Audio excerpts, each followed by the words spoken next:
Bapak dan Ibu yang terkasih dalam Yesus Kristus, tema kita seperti yang tadi sudah dikatakan dan tertera juga adalah doa, harapan, dan realitas.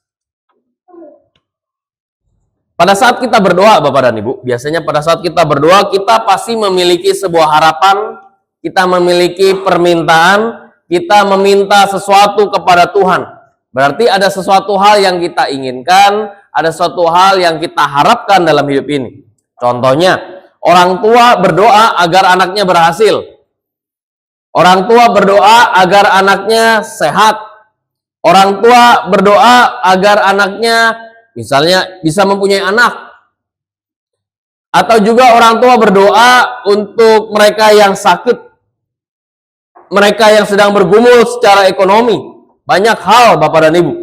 Pada saat kita berdoa, kita berharap, kita berpengharapan tentu Tuhan bisa mencukupkan atau mengabulkan setiap doa-doa kita.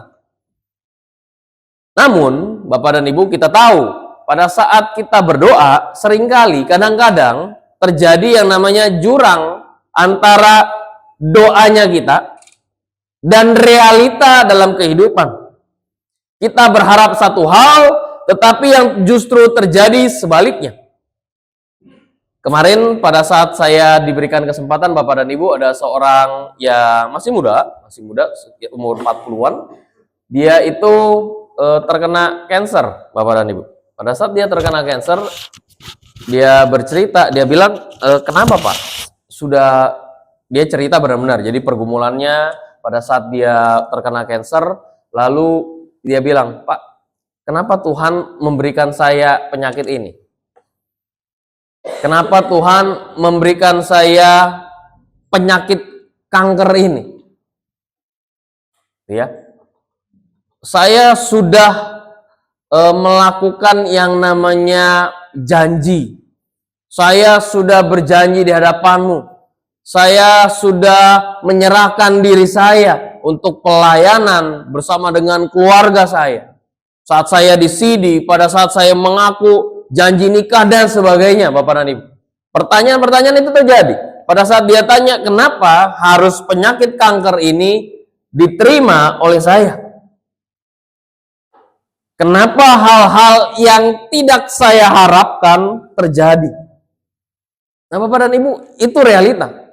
Pada saat kita menginginkan hal-hal yang baik, berdoa yang baik, selama kita berdoa, pasti kan ada yang berdoa, Tuhan, doakanlah saya supaya saya bisa jatuh miskin. Enggak ada. Pasti segala sesuatu doanya adalah suatu hal yang baik. Tetapi pertanyaannya bagi kita, pada saat kita menginginkan jalan yang mudah, tetapi ada jalan aja yang berat dalam hidup kita. Nah, apakah doa masih berarti? Pertanyaannya bagi kita, apakah doa masih berarti kalau seandainya realita kehidupan tidak sesuai dengan harapan kita? Bacaan hari ini Bapak dan Ibu mengajarkan bahwa doa bukan sekedar meminta Tuhan mengubah keadaan, melainkan juga mengubah hati kita agar sanggup hidup di tengah realitas kehidupan. Kita lihat Bapak dan Ibu di dalam Kejadian 25 ayat 19 sampai 34 pada saat doa yang dilakukan oleh Ishak tetapi tidak menghilangkan pergumulan. Kita lihat Bapak dan Ibu, Ishak berdoa bertahun-tahun untuk bisa punya anak dari Ribka karena Ribka mandul. Tuhan akhirnya menjawab doa itu, benar gak? Wah, Tuhan baik nih. Tetapi jawaban Tuhan tidak berarti kehidupan mereka menjadi mudah. Apa yang terjadi? Udah dapat anak, dua langsung kembar. Tetapi Ribka justru mengalami pergumulan selama kehamilan. Dua anak dalam kandungannya saling bertolak-tolakan. Tuhan bahkan menyatakan bahwa dua bangsa sedang bergumul di dalam rahimnya Ribka. Artinya, kita bisa lihat ternyata doa diberikan pengabulan, tetapi juga tetap ada problem.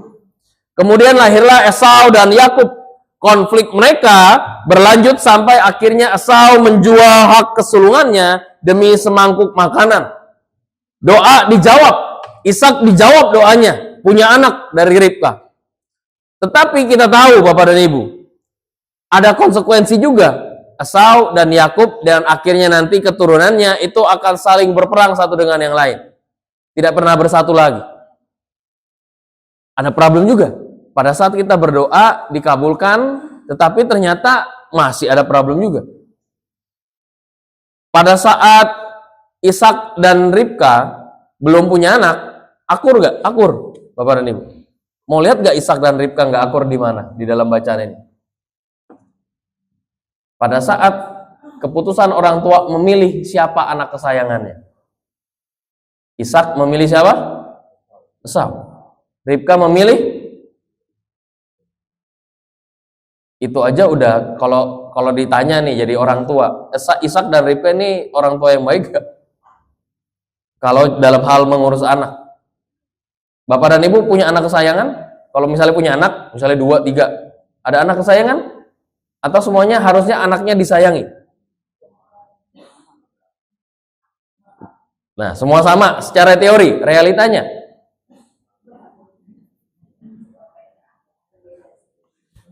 Nah, kita lihat Bapak dan Ibu, bahwa pada saat punya anak, saya pengen punya anak, ini 3 dan sebagainya, tapi tanpa sadar kita sebagai manusia, bisa saja perasaan saya gitu ya, sebagai orang tua, saya memperlakukan anak saya itu sama kok. Tetapi menurut anak-anak bisa beda nggak? Problem lagi kan? Kita berdoa punya anak, pada saat punya anak problem lagi, ya. Lalu pada saat kita menginginkan anak ini begini-begini juga bisa problem lagi. Jadi Bapak dan Ibu yang terkasih dalam Yesus Kristus, kalau kita membaca di dalam kejadian ini bahwa doa pada saat seandainya pun dikabulkan tidak menghapus pergumulan. Kenapa? Karena kita masih hidup di dalam dunia ini. Dunia yang penuh pergumulan, dunia yang penuh dengan dosa. Sehingga segala sesuatunya bisa terjadi. Doa itu tidak menghapus pergumulan. Doa memang saja bisa saja dijawab. Seringkali mungkin kita berpikir, kalau Tuhan mengabulkan doa saya, semua akan beres. Tetapi kisah Ishak menunjukkan bahwa iman bukanlah hidup tanpa persoalan. Tetapi hidup bersama Allah di tengah persoalan. Itulah iman. Iman bukanlah hidup tanpa persoalan. Tetapi bagaimana hidup bersama Allah di tengah persoalan.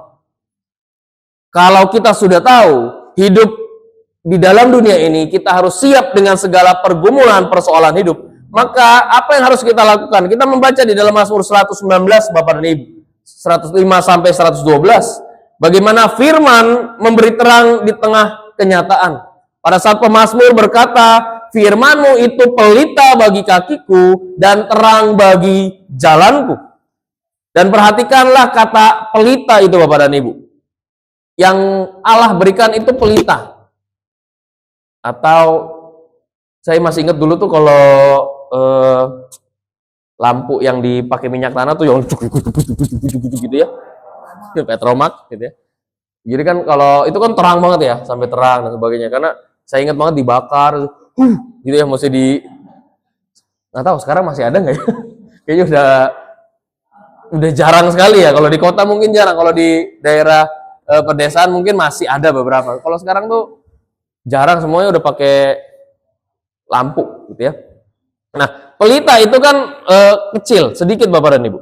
Sehingga pada saat Tuhan berikan, pada saat pemazmur sedang kesulitan, sedang terombang-ambing, sedang mengalami kesulitan hidup, Allah memberikan pelita, bukan lampu sorot. Kenapa Bapak dan Ibu? Karena Tuhan seringkali tidak memperlihatkan seluruh masa depan. Kita menginginkan begini kan, kalau kita terkena permasalahan hidup, ekonomi, lalu penyakit, Tuhan kalau bisa setahun lagi, 10 tahun lagi saya seperti apa? Saya pengen tahu. Kalau tahu kan, oh enak. Saya bisa tahu. Saya pengen tahu segala sesuatunya, masa depan saya seperti apa. Tapi Tuhan tidak memberikan itu. Tuhan memberikan pelita. Ia hanya memberikan terang yang cukup untuk melangkah hari ini. Ingat doa Bapa kami, berikanlah kami makanan pada hari ini. Hari ini. Hari ini. Ya. Jika kita bicarakan persoalan, kita nggak tahu Bapak dan Ibu. Saat ini kita mungkin sedang tidak ada persoalan.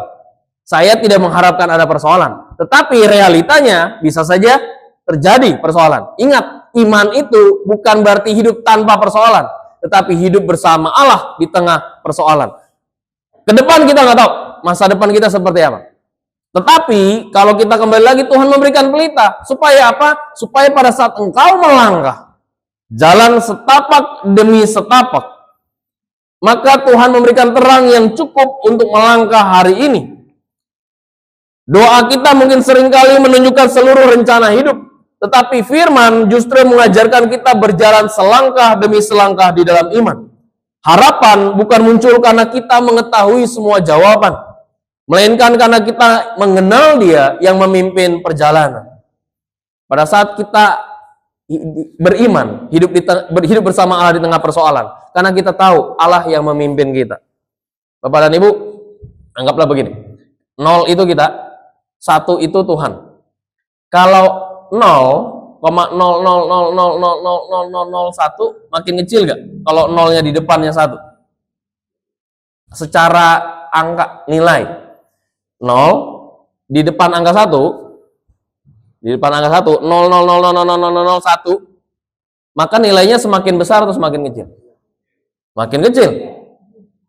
Tetapi kalau 1 di depan, lalu belakangnya 0,000000000, semakin besar atau semakin kecil? Anggaplah seperti itu. Pada saat Kristus, anggaplah angka 1. Kita ini 0, yang nggak berarti. Tapi pada saat 1 itu di depan angka 0, maka itu menjadi sebuah hal yang besar. Sama seperti kehidupan kita. Kita mengenal Dia yang memimpin perjalanan ini. Kita tahu hidup kita di tengah persoalan, tetapi kita tahu ada Tuhan yang memimpin. Bapak dan Ibu, pertanyaannya begini, kalau seandainya Tuhan memimpin, lalu kita di belakang Tuhan, lalu terjadi yang namanya seandainya nih ya, seandainya. Kita sedang mengalami masalah. Perubahan itu tidak terjadi. Atau, seringkali saya tanya, kalau seandainya kena sakit penyakit, nggak ada yang mau kan? Tidak ada yang mau, tetapi realitanya misalnya encok dan sebagainya gitu ya. Saya dulu bingung, kenapa ya kalau orang tua itu kalau baca HP itu terang-terang sampai jauh-jauh.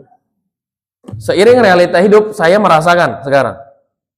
Gitu ya. Jadi saat baca awal-awal tuh pas lagi ibadah Bapak dan Ibu kebaktian, saya mau baca Alkitab saya yang kecil. Ini kenapa saya nggak bisa burem. Saya bilang, mungkin ngantuk. Jadi pertama-tama denial. Jadi lama-lama, jadi sekarang HP-nya setidaknya minimal itu 120%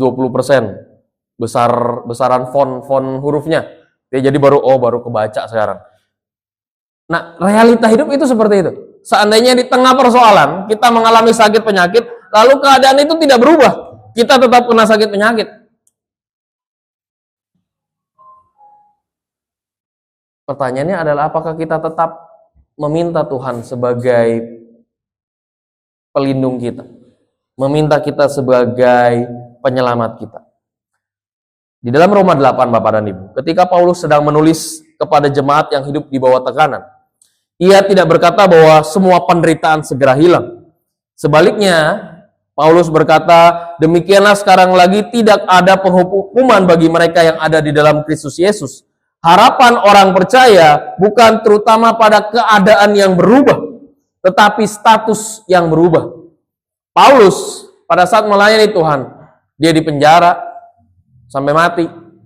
Dia terkena duri dalam daging. Keadaannya nggak berubah kan?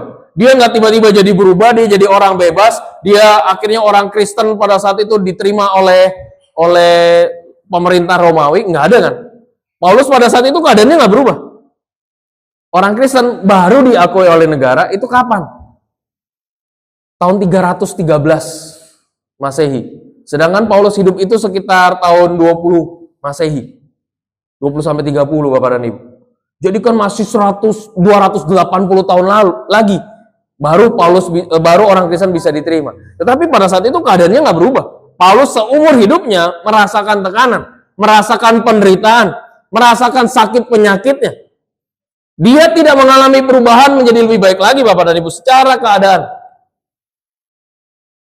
Tetapi Paulus kembali lagi menyatakan di dalam kepada jemaat di Roma, harapan orang percaya bukan terutama pada keadaan yang berubah, tetapi bagaimana status yang berubah, karakter yang berubah, bagaimana setiap orang Kristen dibebaskan dari kuasa dosa, Roh Kudus yang tinggal di dalam kita. Artinya, sekalipun realitas hidup berat, Allah tidak meninggalkan umatnya.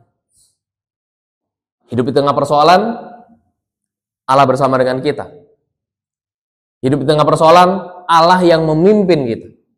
Hidup di tengah persoalan, Allah yang tidak pernah meninggalkan umatnya. Keyakinan iman kita di situ. Baru yang terakhir Bapak dan Ibu di dalam Matius 13, perumpamaan tentang penabur. Dalam perumpamaan penabur Bapak dan Ibu benihnya sama, penaburnya sama. Yang berbeda adalah kualitas tanahnya. Yesus menjelaskan bahwa tanah adalah hati manusia. Ada hati yang keras, ada hati yang dangkal, ada hati yang dipenuh kekhawatiran. Dan ada hati yang baik yang menghasilkan buah berkali-kali lipat. Dan ini sangat berkaitan dengan doa, harapan, dan realitas. Kadang kita menganggap Tuhan tidak menjawab doa. Padahal Tuhan sedang membentuk hati kita agar menjadi tanah yang subur. Karena doa bukan hanya mengubah situasi, tetapi bagaimana mengubah karakter kita. Pertanyaan pada saat Tuhan sudah menaburkan benih setiap minggu, setiap renungan yang dikirimkan di WhatsApp, di YouTube, dimanapun Bapak dan Ibu. Apakah hati kita tetap keras? Apakah hati kita tetap dangkal? Apakah hati kita dipenuhi kekhawatiran hidup? Atau kita menjadi hati yang baik sehingga menghasilkan buah? Kembali lagi Bapak dan Ibu, seorang jemaat gitu ya, pada saat saya bertemu, dia mengalami fase hidup. Dia bilang bukan dia kembali lagi ya terkena. Saya beberapa kali ketemu dengan jemaat yang terkena penyakit kanker. Terlihat ada fase-fase di mana dia down, pasti down, nggak mungkin nggak down. Tapi di fase-fase di mana ya sudah, apapun yang terjadi, sampai dia punya keputusan yang luar biasa, mengubah karakter. Ya, dia bilang dia tadinya jarang pelayanan. Dia bilang selama saya masih diberikan fase kehidupan oleh Tuhan, saya nggak tahu hidup saya Pak, setahun lagi, 2 tahun lagi, 3 tahun lagi. Tetapi saya menjadikan hari ini sebagai hari terakhir hidup saya. Karena besok, saya nggak tahu saya dipanggil Tuhan atau tidak. Tapi setidaknya hari ini saya mencoba menjadi yang lebih baik. Nah inilah tanah yang subur Bapak dan Ibu. Mengubah karakter. Mengubah menjadi lebih baik lagi. Bukan berpikiran tentang masa depan saya seperti apa dan sebagainya. Enggak. Kita percaya bahwa seandainya di tengah persoalan bahwa Allah tetap hadir, memimpin, maka kita yakin kita bisa melangkah demi selangkah. Mengubah karakter kita menjadi lebih baik lagi. Oleh karena itu apa yang harus kita lakukan? Pertama, tetaplah berdoa Bapak dan Ibu. Ayat paling pendek di Alkitab adalah, di Alkitab bahasa Indonesia ya, tetaplah berdoa. Udah, tetaplah berdoa. Meskipun realitas belum berubah. Ishak berdoa bertahun-tahun. Doa bukan transaksi cepat dengan Tuhan. Doa adalah relasi yang terus dipelihara. Karena doa bicarakan tentang relasi. Lalu yang kedua Bapak dan Ibu, jangan ukur kasih Tuhan dari cepat atau lambatnya jawaban doa. Roma 8 mengingatkan bahwa kasih Allah sudah nyata di dalam Kristus. Allah yang membebaskan kita dari penghukuman dosa. Karena itu adalah kasih yang sejati. Memang terkadang jawaban doa berbeda dari harapan kita. Tetapi kasih Tuhan tidak berubah. Karena kita tahu jawaban dari Tuhan itu pasti yang terbaik. Yang ketiga, biarkan firman membentuk cara kita memandang hidup. Harapan tanpa firman mudah berubah menjadi kekecewaan. Tetapi firman memberikan sebuah perspektif atau sudut pandang yang baru. Bahwa Tuhan tetap bekerja meski kita belum melihat hasilnya. Dan yang keempat, Bapak dan Ibu, mintalah hati yang subur. Seringkali kita berdoa, Tuhan ubahlah keadaan. Tetapi mungkin Tuhan berkata, aku sedang mengubah hatimu. Karena hati yang diubahkan akan tetap menghasilkan buah-buahan, bahkan ketika keadaan belum berubah. Jadi saudara-saudara yang terkasih dalam Yesus Kristus, doa selalu lahir dari sebuah pengharapan kepada Tuhan. Tetapi iman bertumbuh ketika harapan bertemu dengan realitas. Dan melalui bacaan kita pada saat ini, Bapak dan Ibu, kebaktian kita pada saat ini, bahwa kita diajarkan bahwa doa tidak selalu menghilangkan pergumulan. Itu sudah nyata. Tetapi kita percaya bahwa firman memberikan terang untuk melangkah di tengah ketidakpastian. Dan Roh Kudus memberikan pengharapan yang melampaui keadaan. Dan hati yang terbuka, hati yang berubah, hati yang menerima Tuhan akan menghasilkan buah-buah yang baik. Mungkin hari ini ada doa yang belum dijawab. Ada harapan yang masih tertunda. Ada kenyataan yang terasa berat. Tapi Injil, firman Tuhan pada saat ini mengingatkan bahwa Tuhan tidak pernah berhenti bekerja. Ia bukan hanya mengubah keadaan pada waktunya, tetapi juga membentuk kita menjadi pribadi yang semakin serupa dengan Kristus. Karena itu, tetaplah berdoa. Jangan pernah kehilangan harapan. Dan jangan takut menghadapi realita. Sebab Allah yang mendengar doa adalah Allah yang menyertai kita dalam setiap langkah kehidupan. Bukan katakan, Tuhan, aku punya masalah yang besar.